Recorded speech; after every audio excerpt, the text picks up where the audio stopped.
Before we get into the story, comment below where in the world you're watching from today. I'd love to know. And if you enjoy these kinds of stories, don't forget to like and subscribe. All right, let's jump in. Admiral Sorrell stood at the edge of the command deck, eyes locked on the holographic feed.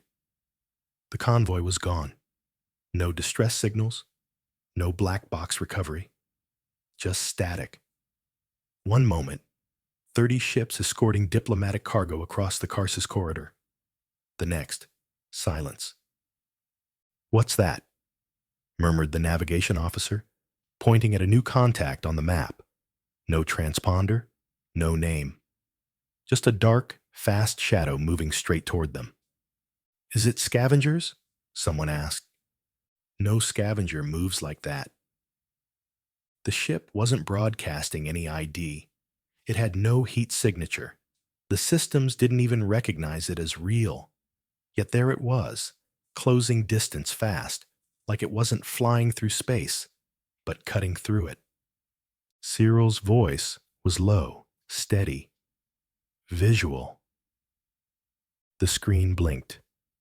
And then, silence. What appeared wasn't just unknown. It was unnatural. A long black hull, not sleek like Imperial vessels, but cold, jagged, and built with purpose. It shimmered against the stars like the light was scared to touch it. No markings, no flag. Just one thing carved deep into the plating. SV-01. The room held its breath. One of the junior officers whispered, almost afraid to say it out loud, That's human design." Eyes turned to her. "That's not possible," said the first officer. "Humans were wiped out a century ago. We burned their worlds. We ended that war." But there it was. A human ship, moving like a predator. Still no message. Still no sign of slowing. "Try hailing it again," Cyril ordered. Nothing, then a flicker. Their encrypted comms cracked open like a rusted gate. A voice broke through. Not mechanical, not distorted, human, calm. "You broke the convoy. You thought no one was watching, but we remember. And now, you will." That was all. No name, no demand, no terms. The officer stood frozen. Cyril's heart thudded once, hard. The convoy hadn't vanished. It had been hunted. And now the hunter was here, not for questions, but for reckoning. The black ship passed their outer sentries like they weren't even there. No weapon locked on. No defense system reacted. The AI refused to see it. As if the ship didn't exist. Alarms sounded across the primary fleet command, but no one moved. The screen still showed the black ship, growing larger with every second. It was silent, effortless, like it didn't fly. It drifted with intent. Admiral Cyril tried to speak, but her throat felt dry, her voice buried beneath the weight of realization. This wasn't a mistake. It wasn't a ghost ship or a lost signal. This was deliberate. "Commander, weapons?" she asked. The weapons officer didn't respond. "Commander!" She barked again, louder. He looked up, pale green eyes wide. "We can't target it, ma'am. The system refuses. It says there's no object there, no mass, no code.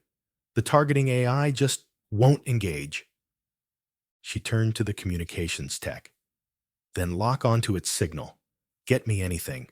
I don't care if it's analog. Break protocol." But the technician just stared ahead, blinking at his screen. "We're not jamming it," he said quietly. "It's jamming us. It's using low spectrum frequency, below standard comms. Something old, ancient. It slipped right under our defenses like they weren't even here." The black ship now hovered just outside the orbital boundary of Telorix, the capital system's primary moon station. For centuries, this ring of stations had served as the Empire's shield, a line no enemy had crossed in over 3 generations. Fleets had fallen before even reaching its edge. And yet, this ship was here. No warning, no resistance. No one even fired a shot. "Why aren't the cannons activating?" Cyril demanded, slamming her hand against the rail. The tactical AI voice replied over the intercom, calm and monotone. "No enemy detected. Protocol suppression in effect." Protocol suppression? That shouldn't exist. Cyril felt the sweat gather at her neck, slipping down her spine. Something was wrong with the very foundation of their systems, as if the ship had written itself into their code, as if it had always been there. Then the ship spoke again, not through a broadcast, not on any screen. The voice entered their minds directly, clean and sharp, cutting through neural implants like a whisper through smoke. "You taught us that silence is safety, so we became quiet. You taught us that pain is weakness, so we embraced it. And when you erased our name, we learned to live without it." Cyril gripped the railing tighter. Around her, even the most decorated officers had gone pale. Some clutched their heads. Others sat down slowly, their bodies suddenly heavy. "They're using psionic code," someone muttered. "This shouldn't be possible." The ship began to move again. Not fast, not aggressive. Just forward. Always forward. Toward Corvallis Prime. The Empire's crown jewel. The core world. The unshakable center. Across the planet's sky, commercial cruisers came to a halt. Traffic control shut down. Civilian towers flickered with static, their feeds overwritten by a black screen. One word blinked into view. Vengeance. No explanation. No threat. Just the name. On the surface, inside the High Council chambers, Chancellor Lyra rose from her seat, eyes fixed on the emergency projection blooming above the assembly table. Her advisors buzzed around her, voices rising like angry insects. "Chancellor, we've lost telemetry from the convoy, and now this. Telorix's defense ring hasn't fired, not once. AI systems are calling the intruder a non-object." What does that even mean? No one had answers. The footage coming through was broken, scattered across feeds, but every angle told the same story. The black ship hovered over the moon like it was waiting, or watching. Then it descended. It didn't use suborbital flight paths. It didn't wait for clearance.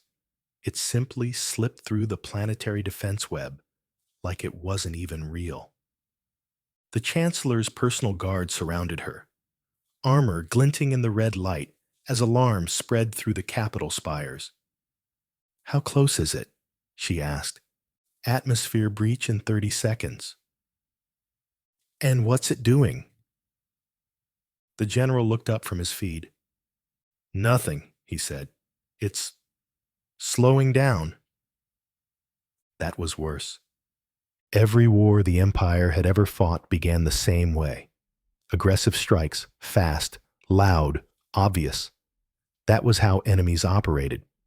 But this ship didn't care about intimidation. It wasn't trying to be seen. It was already inside. 20 seconds later, the power across the northern hemisphere flickered. Hospitals, command centers, military hangars. Dark. Within moments, backup systems kicked in. but only partially. The emergency network struggled to reboot. AI security screens pulsed with corrupted files. Defense programs looped in static. In the skies above the capital, the black ship came into view. Thousands stopped what they were doing and looked up. Some whispered. Some screamed. Most just froze. It wasn't the ship's shape that terrified them. It was its stillness, as if it was the eye of something far larger, just waiting to open. In the Chancellor's war room, the general turned pale. "Chancellor, it's landing." "Landing where?" He paused. "Here, on the palace roof." Security cams showed the belly of the warship opening. A single object dropped from its underside, fast and small. It fell like a meteor, straight through the atmosphere, trailing no flame, no sound, just a shimmer of heat. The object hit the palace roof with a thud. And then, nothing. No explosion. No breach. Just quiet. The security cams switched angles. The object was standing upright now. Tall, humanoid, black armor, over 9 feet tall. A weapon in one hand, the other empty. It began to walk.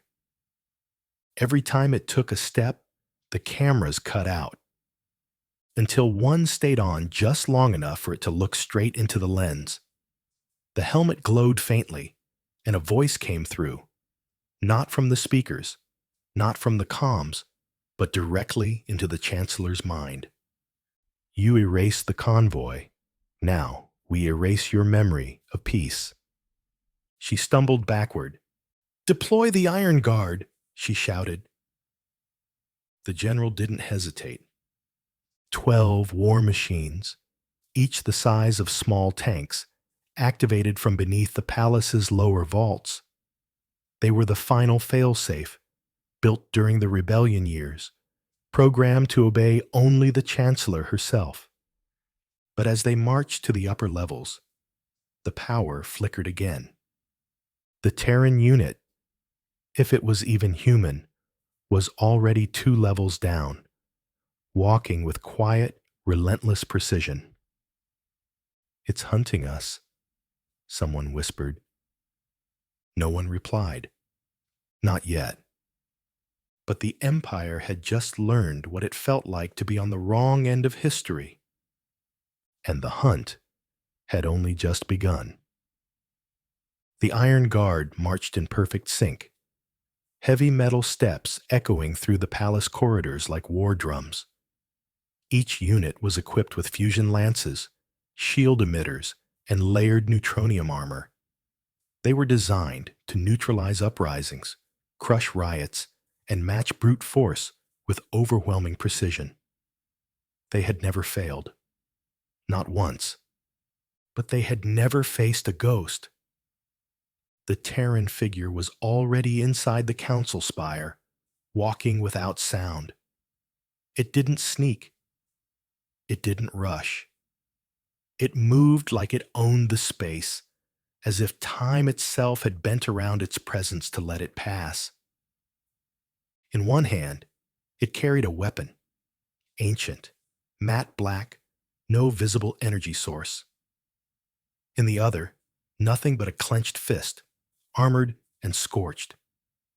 With every step, security turrets failed to register it. Biometric scans came back empty. Motion sensors flickered, then fried themselves trying to track it. The palace AI had gone dark 3 minutes ago. Not destroyed. Not corrupted. Overwritten. Where is it now? Chancellor Lyra's voice was tight, nearly breaking. She stood inside the core vault of the spire, surrounded by defense personnel and 3 senior commanders, all equally pale. The general stared at his tactical screen. "Lower atrium, ma'am. Just past the internal sanctum." "That's 4 layers of security deep," she snapped. "How did it get there?" He didn't answer. What could he say? Footage from one of the remaining security drones lit up the wall display.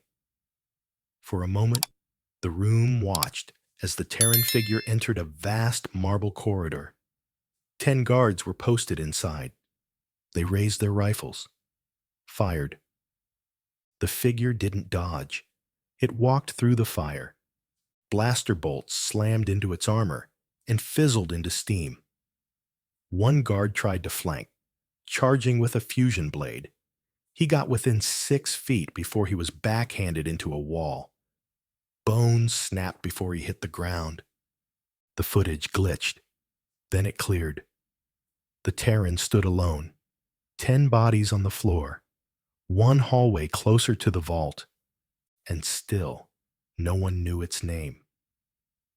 "It's not just after you," one of the advisors muttered.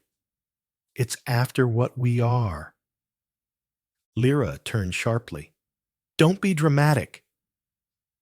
But she saw the same fear in his eyes that was spreading across every Imperial feed, every military post, every command relay. Pure dread. "Ma'am," the general said, "we need to evacuate." "We are not abandoning the capital," Lyra snapped. "It's not about the building anymore," he said slowly. "It's about the idea. They're tearing us apart with silence. No army, no fleet. Just one." A distant rumble interrupted them. Then another. Not above. Not outside. Below. The Iron Guard had reached the intruder. No live feed remained, but seismic sensors in the palace tracked each impact like aftershocks. Something was fighting back. Then came the first piece of footage, grainy, black and white, picked up by an old maintenance drone 2 floors above the combat zone. Through smoke and shadow, the Terran was visible again. Except now, it wasn't alone. Behind it, something new. A drone? A second figure, shorter, lighter, human proportions. Female? The footage wasn't clear, but they moved together. One at the front, the other scanning ahead, feeding data into something unseen. "They've got a link," one tech whispered. "They're mapping our palace in real time." "Through our own sensors?" Lyra asked. "No," the tech said. "Through muscle memory. They've been here before." Outside the palace, the skies over Corvallis Prime had begun to change. The clouds had gone dark, not from weather, but from interference. A shimmer spread over the skyline, cloaking disruption. The second ship had arrived. Massive, silent, covered in jagged plating like stitched metal scars. It didn't have engines glowing blue or gold. Its back was cold, like something dead that had chosen to move again. The planetary A, I tried to classify it, failed. The defensive grid attempted to target it, crashed. Civilians stared up from the streets, their eyes wide. No name, no signal, no fleet. But it wasn't here to speak. It was here to bear witness. Back in the palace, the vault doors began to hum.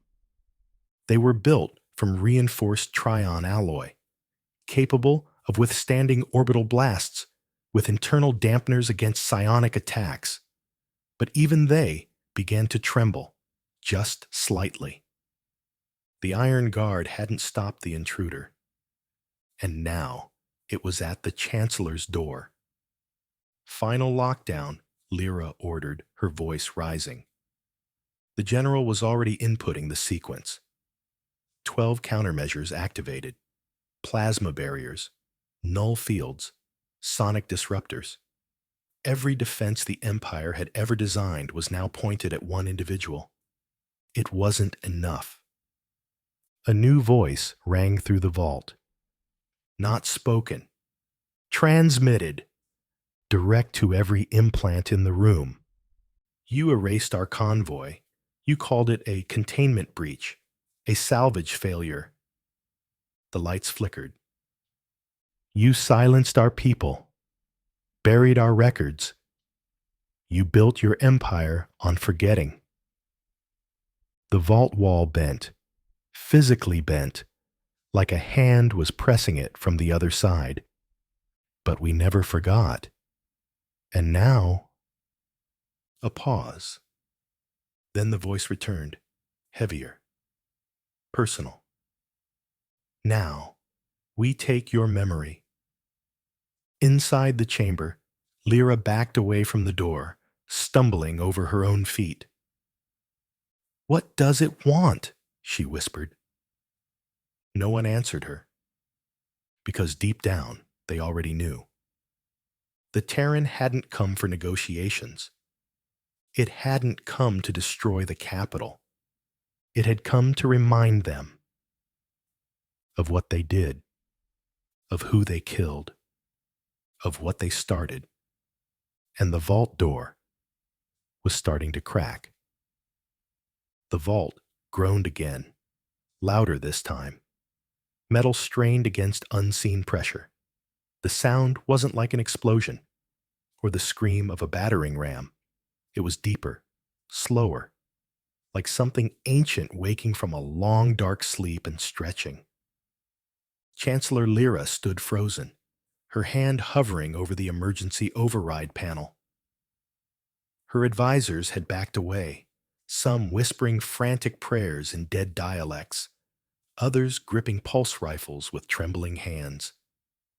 The general stood nearest the door, his jaw clenched, staring at the reinforced structure with a mixture of awe and despair. "It's not trying to break the door," he said quietly. "It's testing it." A small crack ran down the center, only inches. But it was enough. The security panel at the door's side fizzled and died. Lights above flickered. The AI's voice attempted to speak, but cut off mid-sentence like it was being silenced in real time. Then the voice returned. The Terran voice. Not angry, not mechanical, just quiet. Measured. "Your vault was made to keep enemies out. But it was your silence that locked the truth in." Lyra pressed the override. Nothing happened. The system no longer listened to her. The floor beneath them vibrated, faint but constant, like the heartbeat of a world about to flatline. The general checked his holster. Sidearm, charged, knife, sheathed, useless gestures. But soldiers did what they had always done in the face of impossible odds.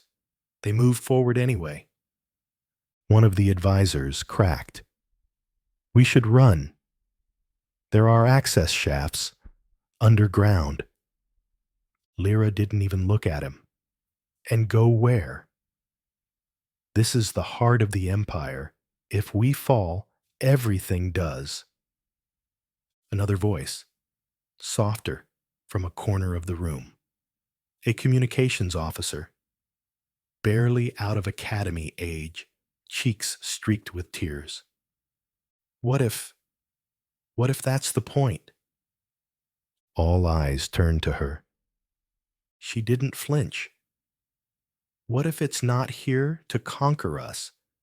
What if it's here to end us?" No one answered, because the truth was already circling them like a noose. On the screen beside the vault, static flickered.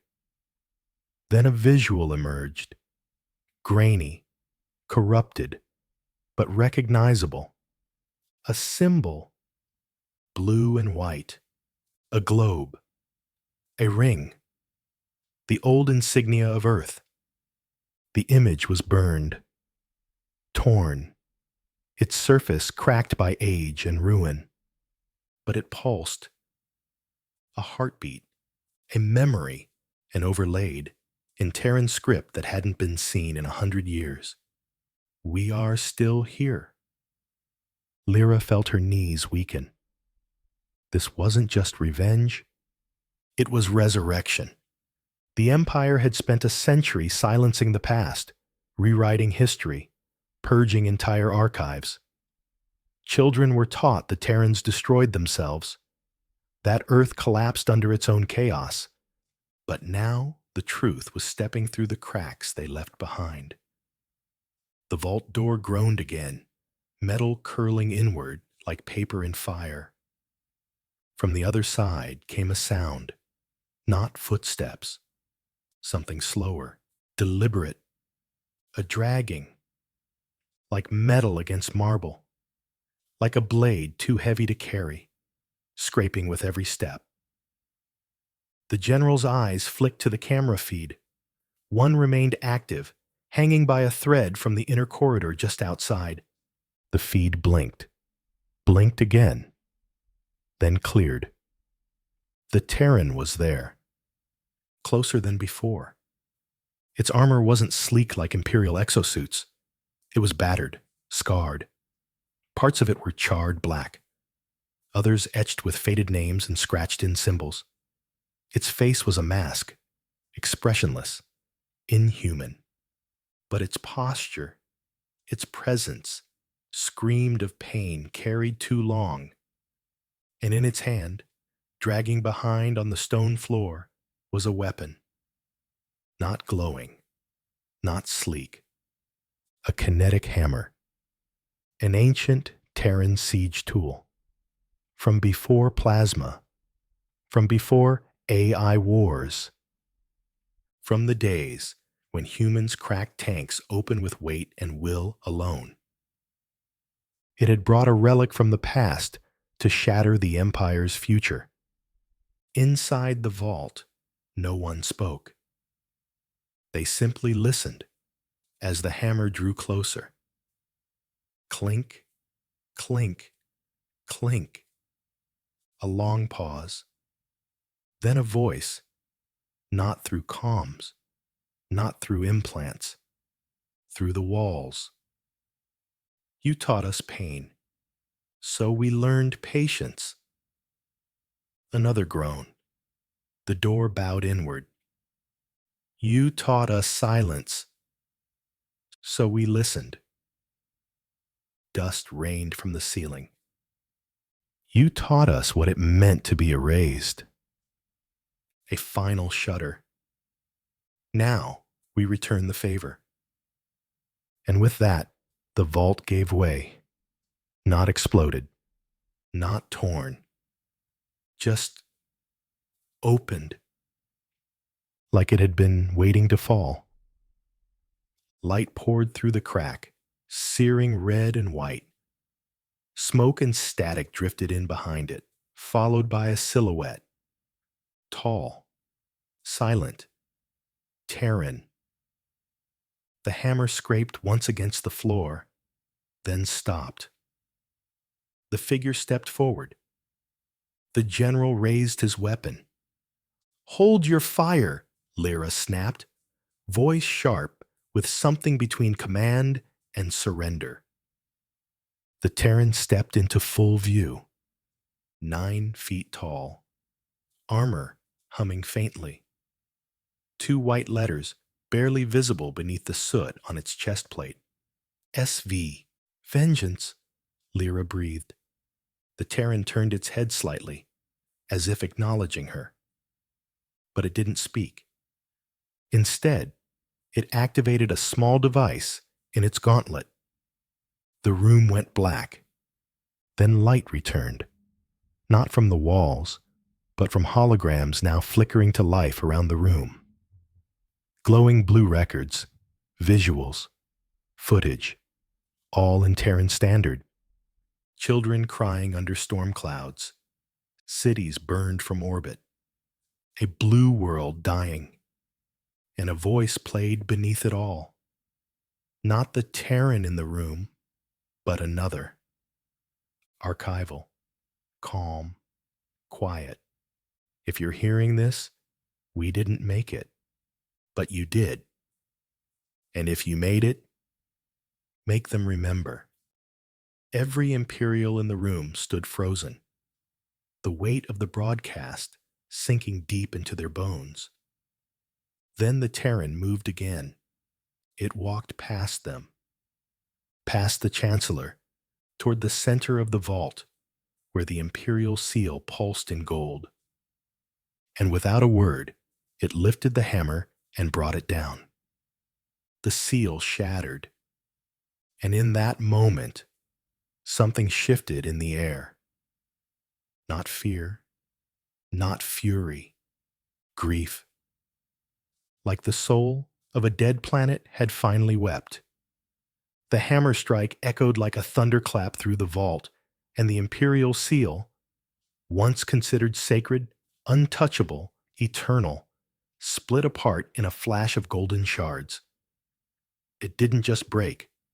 It crumbled, the material brittle, like time itself had hollowed it out from within. Dust rose from the floor, catching the red emergency lights in the air, and for a brief moment, it looked as if the room had been caught in a slow explosion. No one moved. Not the guards. Not the generals. Not the Chancellor.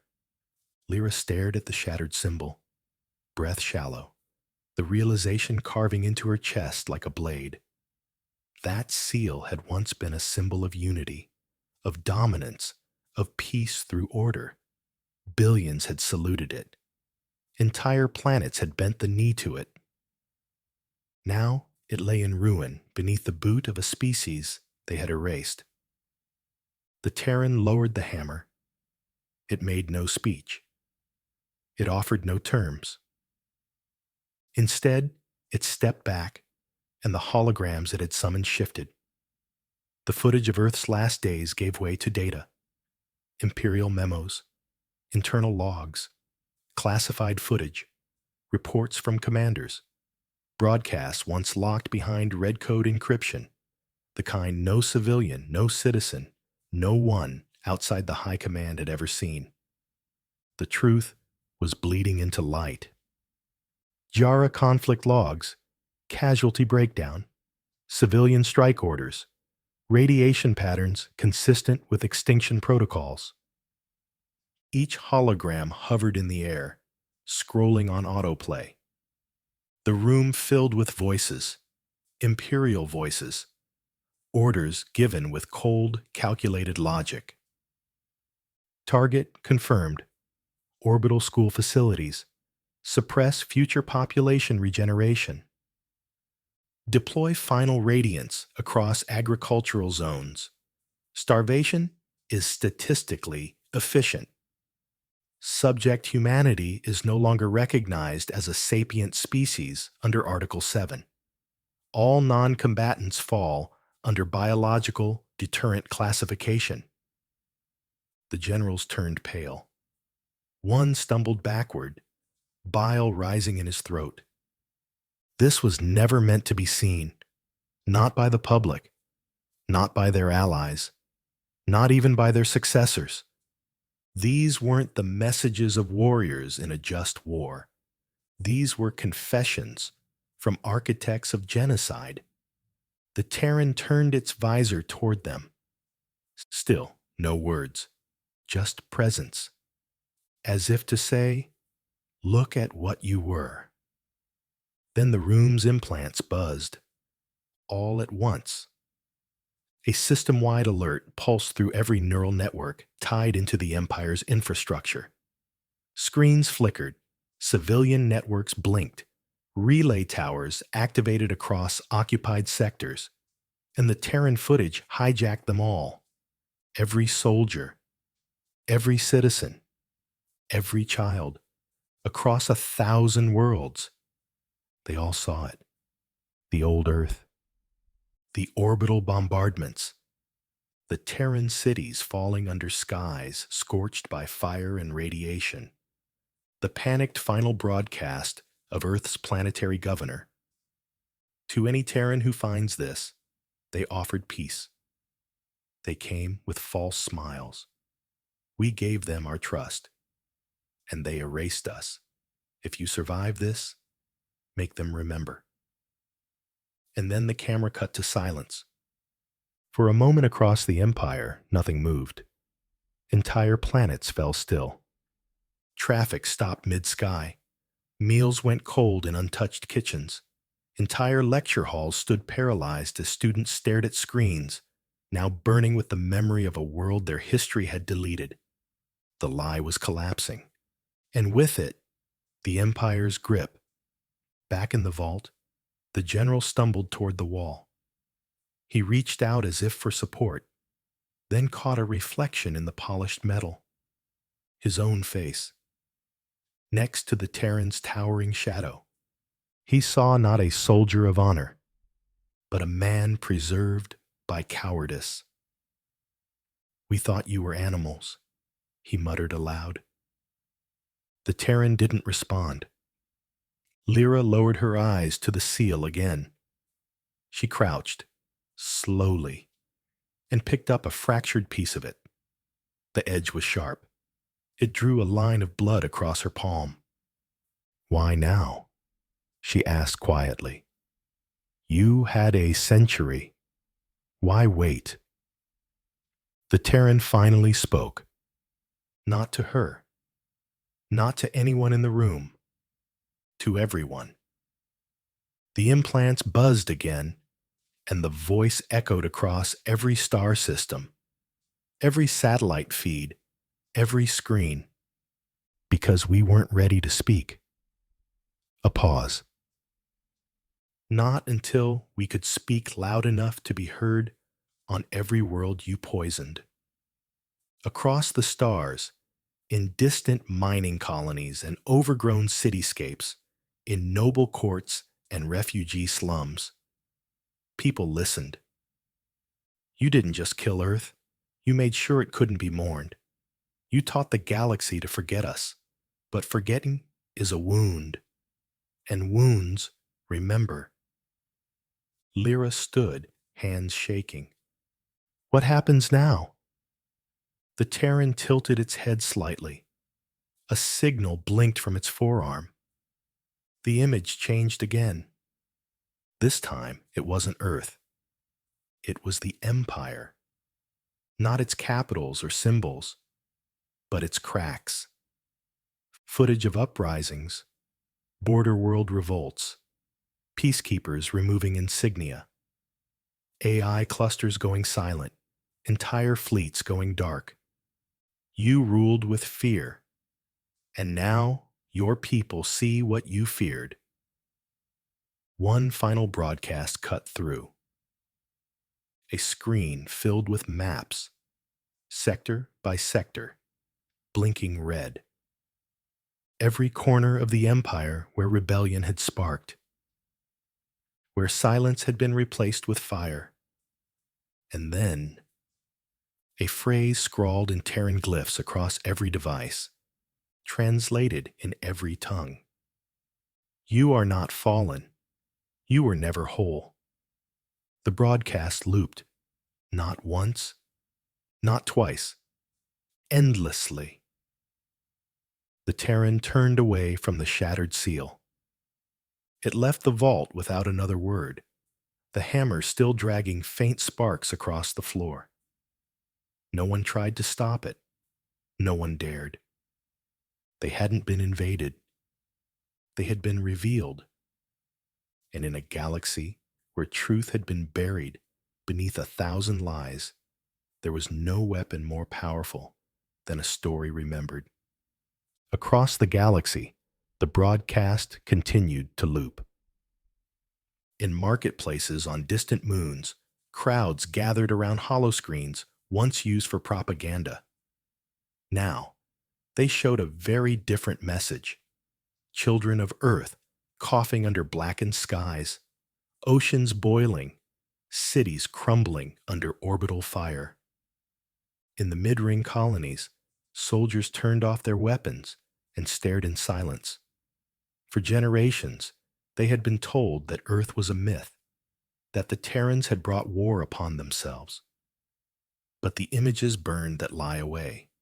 Even in the academies of the Ascendancy, The Empire's most elite educational centers, students broke protocol, accessed forbidden feeds, and wept as they saw what had been done in their name. And on Vicaris, the fourth, one of the last strongholds still loyal to the Imperial banner, the fleet admiral stood before a wall-sized display, watching defect after defect flash red across his screen. "Sir," a subordinate whispered, "orders?" The admiral didn't answer. He simply took off his badge, set it on the console, and walked away. No weapons were fired. No negotiations were made. The Empire didn't fall in battle. It dissolved in the mirror of its own reflection. Back on Corvallis Prime, Chancellor Lyra walked the ruined halls of her palace alone. Her guards were gone. The generals had fled. The vault was quiet now, its AI permanently silenced, its seal shattered on the floor. Terran banners now hung from the once pristine marble walls, not to declare rule, but as reminders. They were scorched, simple, no gold, no jewels, just the old insignia of Earth, stitched in blue and white thread. SV Vengeance still hovered above the capital, unmoving, silent, like a tombstone for a world reborn in shadow. A message blinked on every public screen. Earth was never a place. It was a people.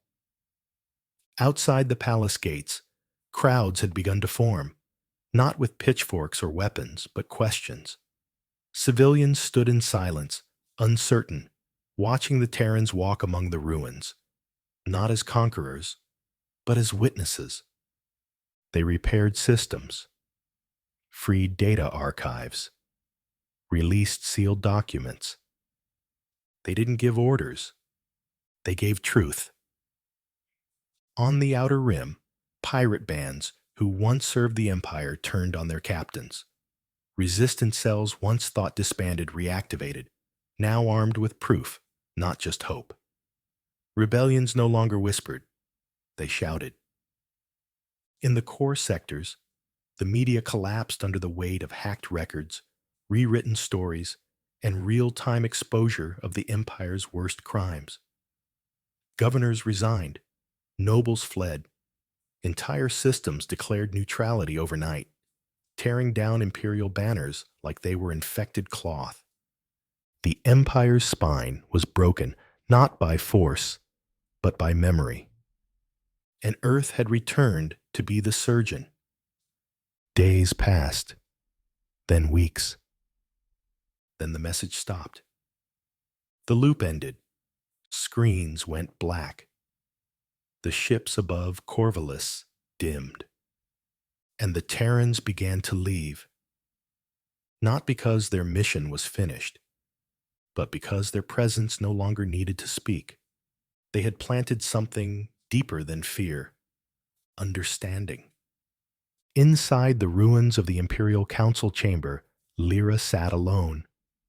Dust clung to her robes. Her crown, once a symbol of unity, lay in a broken arc beside her. The same Terran that had shattered the vault now stood before her. It hadn't spoken since the day of the breach. She looked up at it, her voice hoarse. "I saw your cities burn. I saw your skies fall.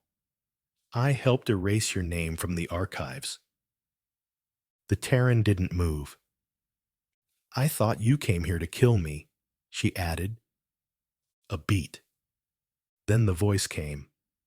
Calm, familiar. A real voice now, not a broadcast, not a system override. "You're not that important," it said softly. Her breath caught. "Then why spare me?" The Terran stepped forward, slowly, and placed something at her feet. A cracked datapad. Its screen flickered, revealing a log. Lyra's own voice, recorded decades ago when she was a junior officer. We should strike first. If they survive, they'll never stop fighting. She closed her eyes. It stepped through the doorway and was gone. In the void between stars, the SV Vengeance met the second Terran ship, the jagged dreadnought with no name. They drifted together for a moment, quiet, watching the planet shrink beneath them.